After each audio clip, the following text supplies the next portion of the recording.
fortified military fortress in the heart of Caracas to bring outlaw dictator Nicolas Maduro to justice. This was one of the most stunning, effective, and powerful displays of American military might and competence in American history. And if you think about it, there's some other good ones like the attack on Soleimani, the attack on al-Baghdadi, and the obliteration and decimation of the Iran nuclear sites just recently in an operation known as Midnight Hammer, all perfectly executed and done. No nation in the world could achieve what America achieved yesterday, or frankly in just a short period of time.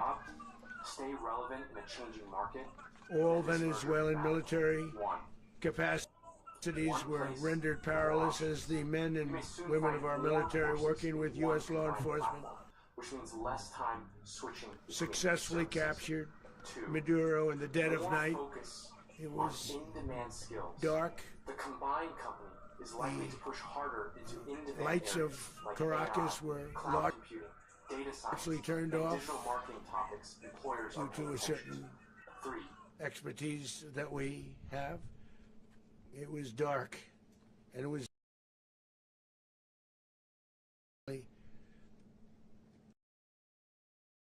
but captured along with his wife,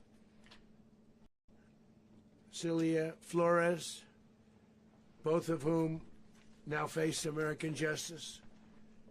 Maduro and Flores have been indicted in the Southern District of New York, Jay Clayton, for their campaign of deadly narco-terrorism against the United States and its citizens. I want to thank the men and women of our military who achieved such an extraordinary success overnight with breathtaking speed, power, precision, and competence. You rarely see anything like it. You've seen some raids in this country that didn't go so well. They were an embarrassment. If you look back to Afghanistan, or if you look back to the Jimmy Carter days, they were different days. We're a respected country again, like never before. These highly trained warriors operating in collaboration with U.S. law enforcement caught them in a very ready position. They were waiting for us. They knew we had many ships out in the sea, just sort of waiting. They knew we were coming. So they were in a ready, what's called a ready position. But they were completely overwhelmed and very quickly incapacitated. If you would have seen what I saw last night, you would have been very impressed. I'm not sure that you'll ever get to see it, but it was an incredible thing to see. Not a single American service member was killed, and not a single piece of American equipment was lost.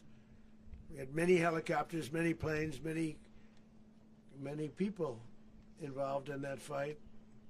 But think of that, not one piece of military equipment was lost, not one service member was, more importantly, killed. The United States military is the strongest and most fearsome military on the planet by far, with capabilities and skills our enemies can scarcely begin to imagine. We have the best equipment anywhere in the world. There's no equipment like what we have, and you see that even if you just look at the boats. You know, we've knocked out 97% of the drugs coming in by sea. 90%. Each boat kills on average 25,000 people. We knocked out 97%. And those drugs mostly come from a place called Venezuela.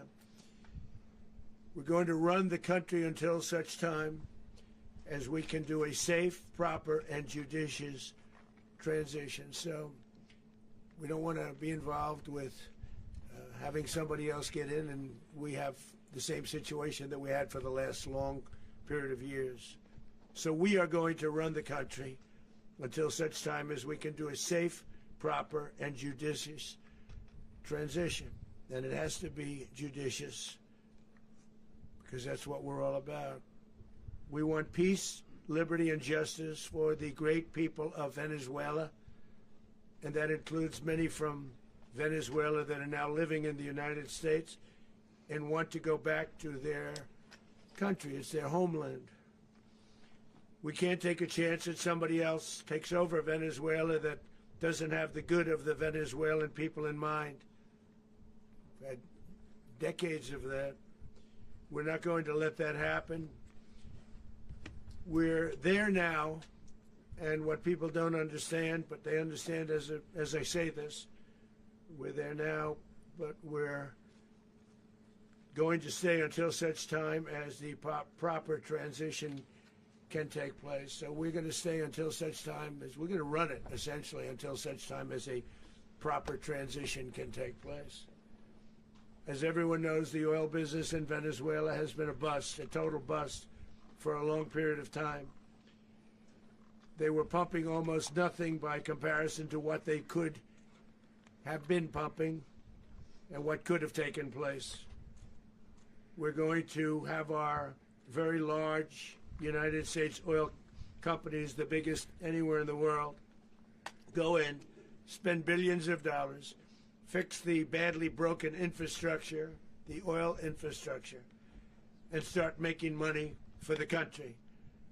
And we are ready to stage a second and much larger attack if we need to do so. So we were prepared to do a second wave if we needed to do so. We actually assumed that a second wave would be necessary, but now it's probably not.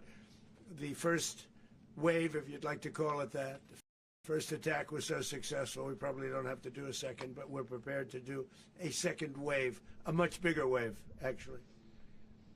This was pinpoint, but we have a much bigger wave that probably won't have to do. This partnership of Venezuela with the United States of America, a country that everybody wants to be involved with because of what we were able to do and accomplish, will make the people of Venezuela rich, independent, and safe. And it will also make the many, many people from Venezuela that are living in the United States extremely happy. They suffered. They suffered. So much was taken from them. They're not going to suffer anymore. The illegitimate dictator Maduro was the kingpin of a vast criminal network responsible for trafficking colossal amounts of deadly and illicit drugs into the United States.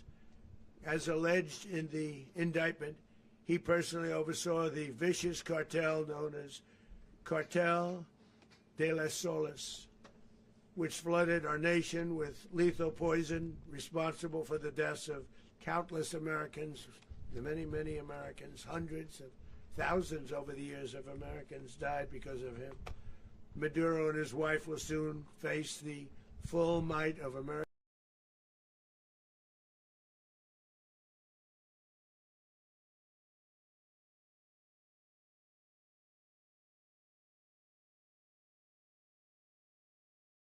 justice and stand trial on American soil. Right now they're on a ship. They'll be heading to ultimately New York, and then a decision will be made, I assume, between New York and Miami or Florida. But we have people where the overwhelming evidence of their crimes will be presented in a court of law. And I've seen it. I've seen what we have. It's both horrible and breathtaking that something like this could have been allowed to take place. For many years after his term as president of Venezuela expired, Maduro remained in power and waged a ceaseless campaign of violence, terror, and subversion against the United States of America, threatening not only our people, but the stability of the entire region. And you all saw it. In addition to trafficking gigantic amounts of illegal drugs that inflicted untold suffering and human destruction all over the country, all over in particular the United States, Maduro sent savage and murderous gangs, including the bloodthirsty prison gang Tren de Aragua, to terrorize American communities nationwide, and he did indeed. They were in Colorado. They took over apartment complexes. They cut the fingers off people if they called police. They were brutal, but they're not so brutal now. And I just have to congratulate our military, Pete and everybody, and our National Guard, because the job that they've done, whether it's in Washington, D.C., where we have a totally safe city, where it was one of the most unsafe cities anywhere in the world, frankly, and now we have no crime in Washington, D.C. We haven't had a killing. We had the terrorist attack a few weeks ago. A little bit of a different kind of a threat, but we haven't had a killing in a long period of time, 6, 7 months. We used to have two, on average, 2 a week in Washington, our capital. We don't have that anymore. The restaurants are opening. Everyone's happy. They're going, they're walking their daughters, they're walking their children, their wives. They walk to restaurants. Restaurants are opening all over Washington, D.C. So I want to thank the National Guard. I want to thank our military. And I want to thank law enforcement. Been amazing. And they should do it with more cities. We're doing it, as you know, and we're doing it in Memphis, Tennessee right now, and crime is down. We've just sort of started a few weeks ago, but crime is down now 77%. And the governor of Louisiana called, great person, and he wanted us to help him, as you know, in a certain very nice part of Louisiana, and we have done that. It was a rough section, and we have crime down. I understand it's down to almost nothing already after 2.5 weeks. New Orleans, it's down to almost nothing, and we've only been there for 2.5 weeks. Can't imagine why governors wouldn't want us to help. We also helped, as you know, in Chicago, and crime went down a little bit there. We did a very small help because we had no working ability with the governor. The governor was a disaster, and the mayor was a disaster. But it knocked down crime. But we're pulling out of there when they need us. We'll know. You'll know. You'll be writing about it. And likewise, Los Angeles, where we saved Los Angeles early on, where the head of the police department made a statement that if the federal government didn't come in, we would have lost Los Angeles. That's long after the fires. That's when they had the riots in Los Angeles. We did a great job. Got no credit for it whatsoever, but that's okay. It doesn't matter. We don't need the credit. But we'll be pulling out when they need us. They'll call, or we'll go back if we have to. We'll go back. But we did a great job in various cities. But the place that we're very proud of is Washington, D.C., because it's our nation's capital. We took it from being a crime-ridden mess to being one of the safest cities in the country.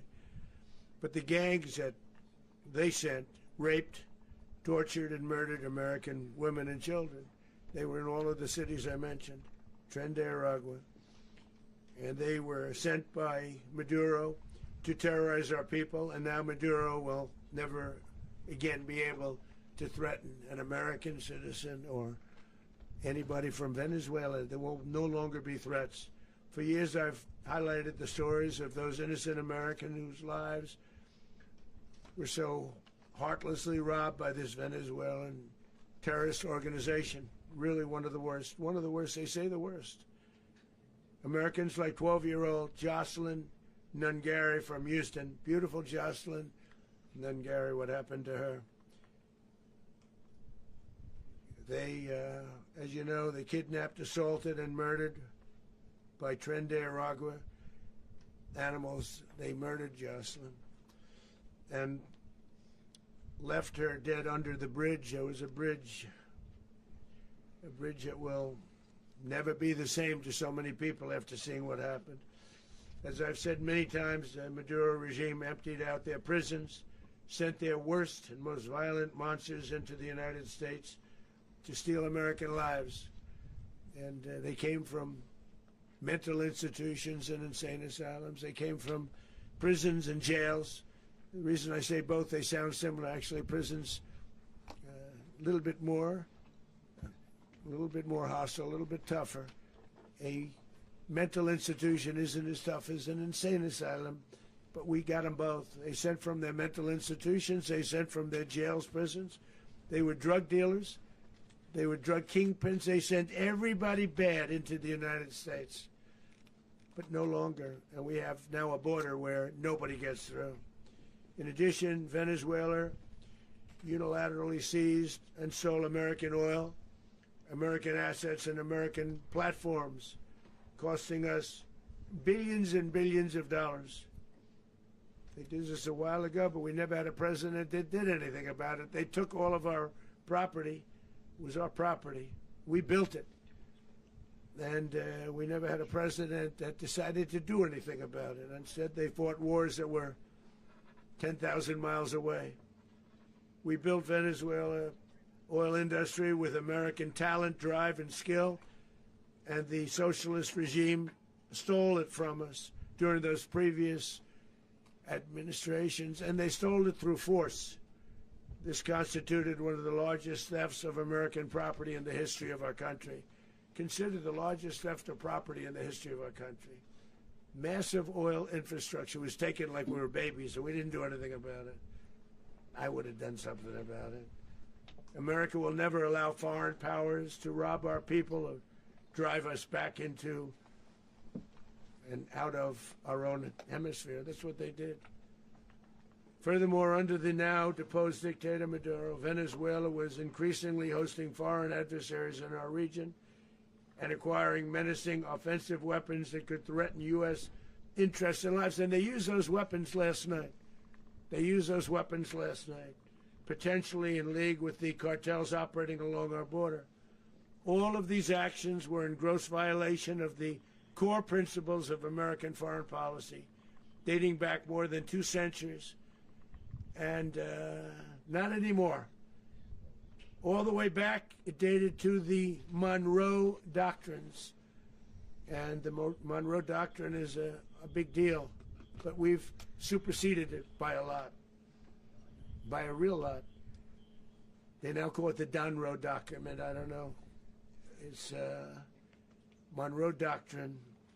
We sort of forgot about it. It was very important, but we forgot about it. We don't forget about it anymore. Under our new national security strategy, American dominance in the Western Hemisphere will never be questioned again. Won't happen. So just in concluding, for decades, other administrations have neglected or even contributed to these growing security threats in the Western Hemisphere. Under the Trump administration, we are reasserting American power in a very powerful way in our home region. And our home region is very different than it was just a short while ago. The future will be, and we did this in my first term. We had great dominance in my first term, and we have far greater dominance right now. Everyone's coming back to us. The future will be determined by the ability to protect commerce and territory and resources that are core to national security. These are core to our national security. Just like tariffs are, they've made our country rich, and they've made our national security stronger than ever before. But these are the iron laws that have always determined global power. And we're going to keep it that way. We will secure our borders. We will stop the terrorists. We will crash the cartels, and we will defend our citizens against all threats, foreign and domestic. Other presidents may have lacked the courage or whatever to defend America, but I will never allow terrorists and criminals to operate with impunity against the United States. This extremely successful operation should serve as warning to anyone who would threaten American sovereignty or endanger American lives.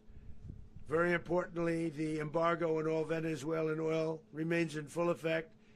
The American Armada remains poised in position, and the United States retains all military options until United States demands have been fully met and fully satisfied. All political and military figures in Venezuela should understand what happened to Maduro can happen to them, and it will happen to them if they aren't just fair, even to their people. The dictator and terrorist, Maduro, is finally gone in Venezuela. People are free. They're free again. prouder nation this morning because it didn't allow this horrible person and this country that was doing very bad things to us. It didn't allow it to happen. And the Western Hemisphere is right now a much safer place to be. So I want to thank everybody for being here. I want to thank General Raisin Kane. He's a fantastic man. I've worked with a lot of generals. I worked with some I didn't like. I worked with some I didn't respect. I worked with some that just weren't good. But this guy is fantastic. I watched last night one of the most precise attacks on sovereignty. I mean, it was an attack for justice. And I'm very proud of him, and I'm very proud of our Secretary of War, Pete Hegseth, who I'm going to ask to say a few words. Thank you very much. Mr. President, can you explain how the U.S. will run Venezuela? Well, thank you, Mr. President. Finally, a commander-in-chief the world respects and the American people deserve. And as the President said, words can barely capture the bravery and the power and the precision of this historic operation. A massive joint military and law enforcement raid flawlessly executed by the greatest Americans our country has to offer. American warriors are second to none, the best in the world and the best of our country. What all of us witnessed last night was sheer guts and grit, gallantry, and glory of the American warrior. I'm simply humbled by such men, and I tip my hat to our chairman, Dan Raisin Kane, and all those Americans who stood watch last night. Our warriors are the elite of America, and again, President Trump has your back. No other country on planet Earth, and it's not even close, could pull this kind of operation off. And no other president has ever shown this kind of leadership, courage, and resolve. The most powerful combination the world has ever seen. As the President said, our adversaries remain on notice. America can project our will anywhere, anytime. The coordination, the stealth, the lethality, the precision, the very long arm of American justice, all on full display in the middle of the night. Nicolas Maduro had his chance, just like Iran had their chance, until they didn't and until he didn't. He effed around, and he found out. President Trump is deadly serious about stopping the flow of gangs and violence to our country. Deadly serious about stopping the flow of drugs and poison to our people. Deadly serious about getting back the oil that was stolen from us. And deadly serious about reestablishing American deterrence and dominance in the Western Hemisphere. This is about the safety, security, freedom, and prosperity of the American people. This is America first. This is peace through strength. And the United States War Department is proud to help deliver it. Welcome to 2026, and under President Trump, America is back. I'd like to welcome now our chairman, Chairman Raisin Kane, to give a few more details about the operation. Mr. Chairman. Thank you, Mr. Secretary. Thank you, Mr. President, and good morning. Last night, on the order of the President of the United States and in support of a request from the Department of Justice, as the President said, the United States military conducted an apprehension mission in Caracas, Venezuela, to bring to justice two indicted persons, Nicolas and Cecilia Maduro. This operation, known as Operation Absolute Resolve, was discreet, precise, and conducted during the darkest hours of January 2nd and was the culmination of months of planning and rehearsal, an operation that, frankly, only the United States military could undertake. What I'd like to do this morning is talk to you through some of the preparation and the details without compromising any of our tactics, techniques, and procedures. There is always a chance that we'll be tasked to do this type of mission again. Our interagency work began months ago and built on decades of experience of integrating complex air, ground, space, and maritime operations. While the past 2 decades have honed the skills of our special operations forces, this particular mission required every component of our joint force, with soldiers, sailors, airmen, Marines, and Guardians working in unison with our intelligence agency partners and law enforcement teammates in an unprecedented operation. We leveraged our unmatched intelligence capabilities and our years of experience in hunting terrorists, and we could not have done this mission without the incredible work by various intelligence agencies, including the CIA, NSA, and NGA. We watched, we waited, we prepared, we remained patient and professional.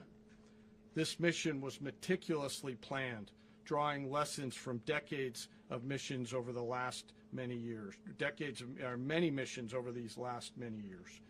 This was an audacious operation that only the United States could do. It required the utmost of precision and integration within our joint force. And the word integration does not explain the sheer complexity of such a mission. An extraction so precise it involved more than 150 aircraft launching across the Western Hemisphere in close coordination, all coming together in time and place to layer effects for a single purpose: to get an interdiction force into downtown Caracas while maintaining the element of tactical surprise. Failure of one component of this well-oiled machine would have endangered the entire mission, and failure is never an option for America's joint force. Those in the air over Caracas last night were willing to give their lives for those on the ground and in the helicopters. Let me talk a little bit about the preparation. After months of work by our intelligence teammates to find Maduro and understand how he moved, where he lived, where he traveled, what he ate, what he wore, what were his pets, in early December, our force was set pending a series of aligned events. Key was choosing the right day to minimize the potential for civilian harm and maximize the element of surprise, and minimize the harm to the indicted personnel, so as the President said, they could be brought to justice. And as the President said earlier today, weather in Venezuela is always a factor this time of the year. And over the weeks through Christmas and New Year's, the men and women of the United States military sat ready, patiently waiting for the right triggers to be met and the President to order us into action. Last night, the weather broke just enough, clearing a path that only the most skilled aviators in the world could maneuver through. Ocean, mountain, low cloud ceilings, but when tasked with a mission, this organization does not quit.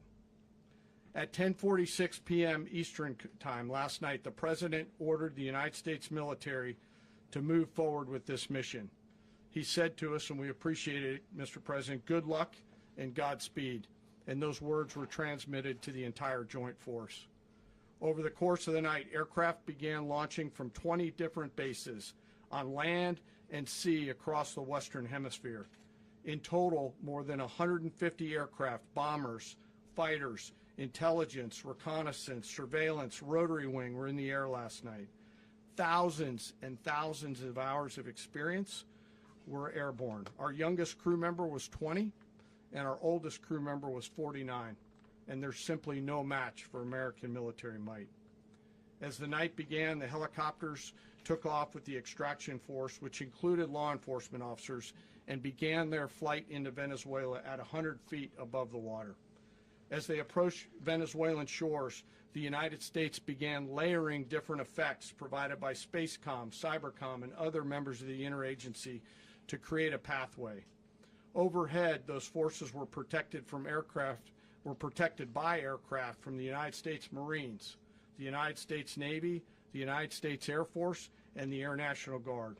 The force included F-22s, F-35s, F-18s, EA-18s, E-2s, B-1 bombers, and other support aircraft, as well as numerous remotely piloted drones. As the force began to approach Caracas, the Joint Air Component began dismantling and disabling the air defense systems in Venezuela, employing weapons to ensure the safe passage of the helicopters into the target area. The goal of our air component is, was, and always will be to protect the helicopters and the ground force and get them to the target and get them home. As the force crossed the last point of high terrain where they'd been hiding in the clutter, we assessed that we had maintained totally the element of surprise. As the helicopter force ingressed towards the objective at low level, we arrived at Maduro's compound at 1:01 a.m. Eastern Standard Time, or 2:01 a.m. Caracas local time, and the apprehension force descended into Maduro's compound and moved with speed, precision, and discipline towards their objective, and isolated the area to ensure the safety and security of the ground force while apprehending the indicted persons. On arrival into the target area, the helicopters came under fire, and they replied with that fire with overwhelming force in self-defense. One of our aircraft was hit but remained flyable, and as the President said earlier today, all of our aircraft came home, and that aircraft remained flyable during the rest of the mission. As the operation unfolded at the compound, our air and ground intelligence teams provided real-time updates to the ground force, ensuring those forces could safely navigate the complex environment without unnecessary risk.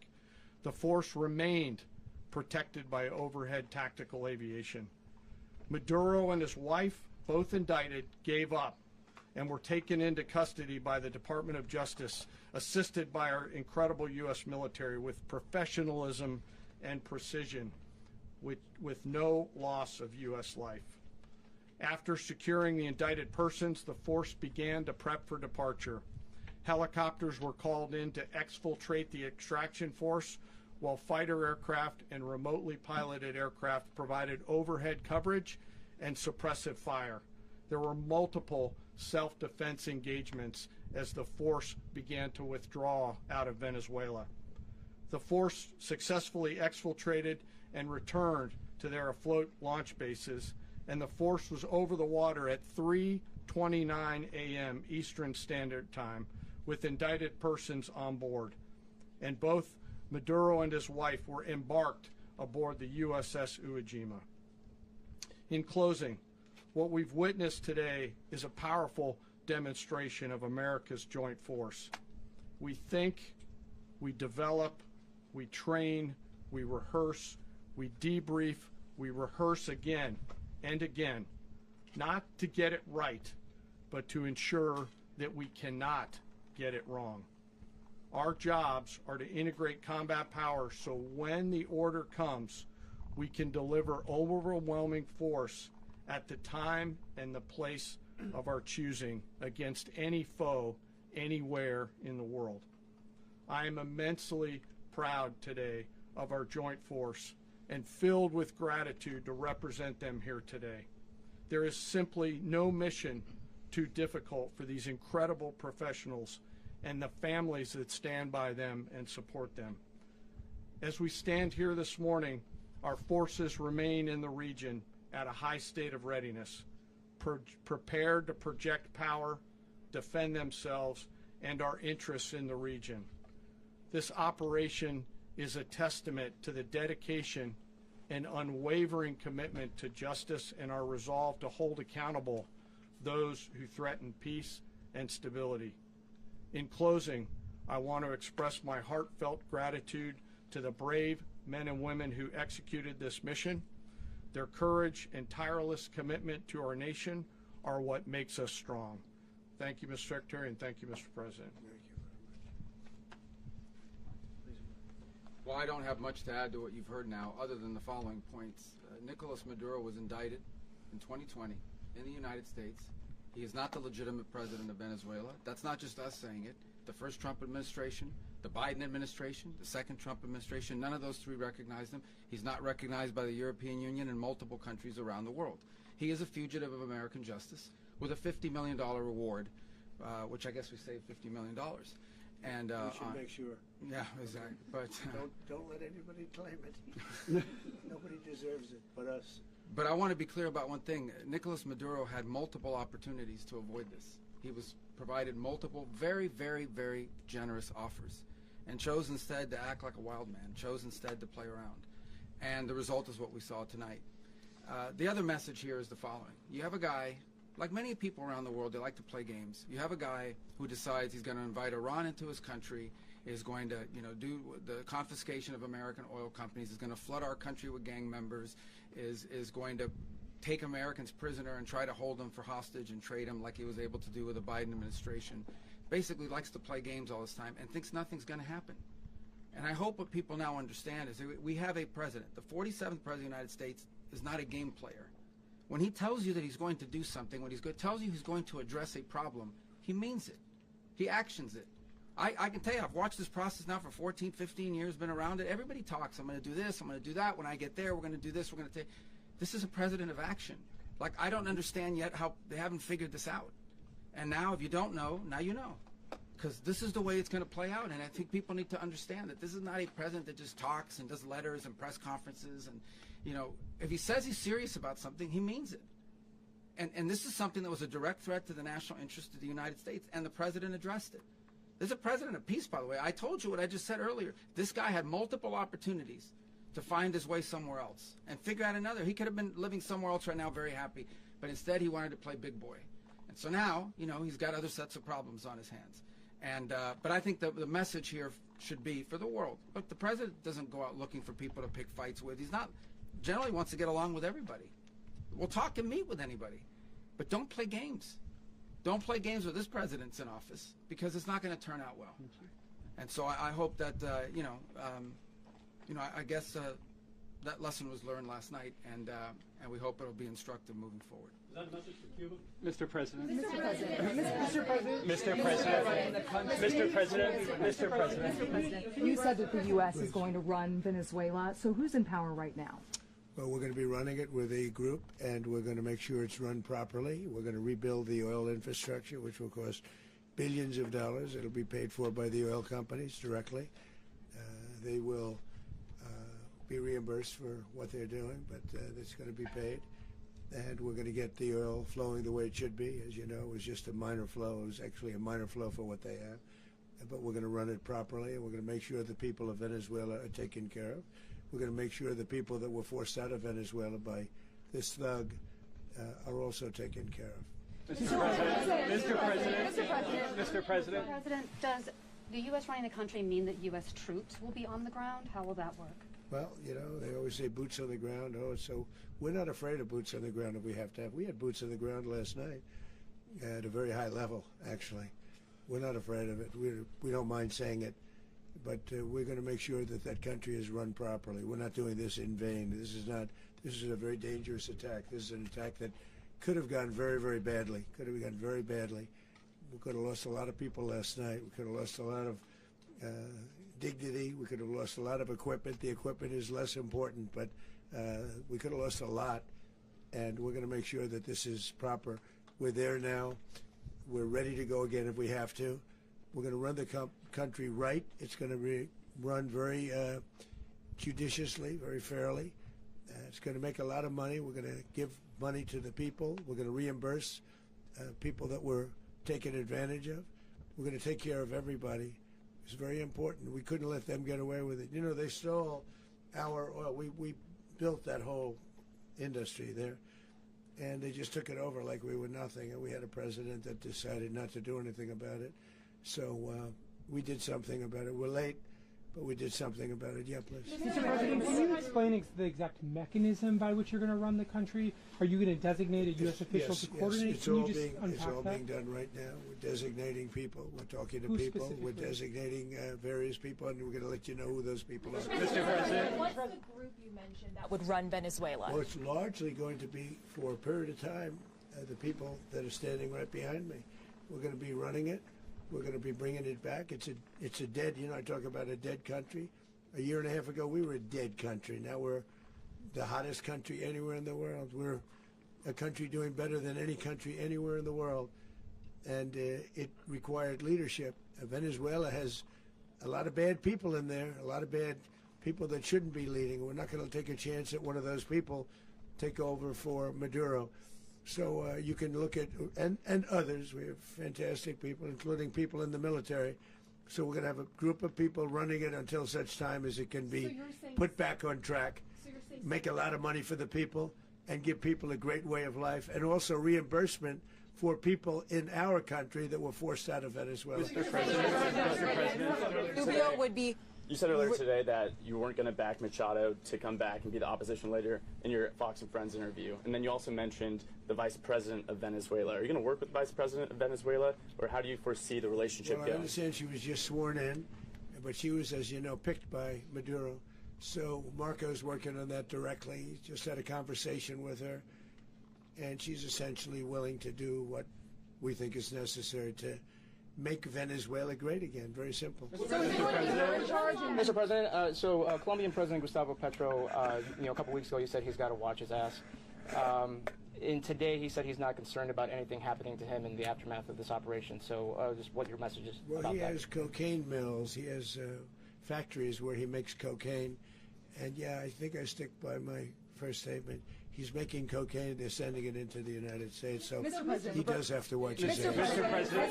Mr. President, did you notify any members of Congress in advance? Marco, do you want to talk about that? Because you were involved. Sure. We call members of Congress immediately after. This was not the kind of mission that you can do congressional notification on. It was a trigger-based mission in which conditions had to be met night after night. We watched and monitored that for a number of days. So it's just simply not the kind of mission you can call people and say, hey, we may do this at some point in the next 15 days.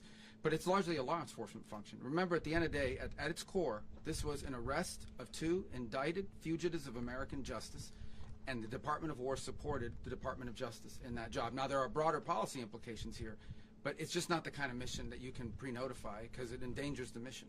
Mr. President. Also, if I can add one thing to that, Congress has a tendency to leak. This would not be good. If they leaked, General, I think it would have been maybe a very different result.